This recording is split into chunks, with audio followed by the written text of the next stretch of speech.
Welcome to our channel. Today we how to enable OneDrive ransomware protection in Microsoft 365, detailed guide step by step clearly. To enable OneDrive ransomware protection in Microsoft 365, navigate to the OneDrive web page. Once you're on the OneDrive homepage, locate the gear icon in the upper right corner. Click on the gear icon to open the settings menu. In the settings menu, select Options. On the left sidebar, find and click on Virus and Threat Protection. Scroll down until you see the Ransomware Protection section. Click on the Manage Ransomware Protection link. You will be directed to the Ransomware Protection Settings page. Look for the option labeled Protected Folders. Ensure that this option is turned on to enable protection. Next, review the files that are currently stored in your OneDrive. Consider backing up important files to a different location for added security.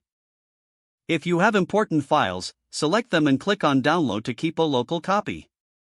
Now, return to the Ransomware Protection Settings page. Review the Files Restore feature, which allows recovery of files in case of an attack. If necessary, familiarize yourself with the steps to restore files. Regularly monitor your OneDrive for any unusual activity. Finally, stay informed about the latest safety features provided by Microsoft. By following these steps, you can effectively enable ransomware protection for your OneDrive in Microsoft 365. If the page does not load, refresh the browser or try again in a private or incognito window. Make sure you are using the correct email address, then retype it carefully to avoid small typos. If your password is not accepted, use the reset option and create a new strong password you can remember. Check your spam folder for verification or security emails, then complete any requested confirmation steps. Enable two-factor authentication if available to improve account security and reduce unauthorized access risk. After signing in, review your profile details so your contact information and settings are accurate and current.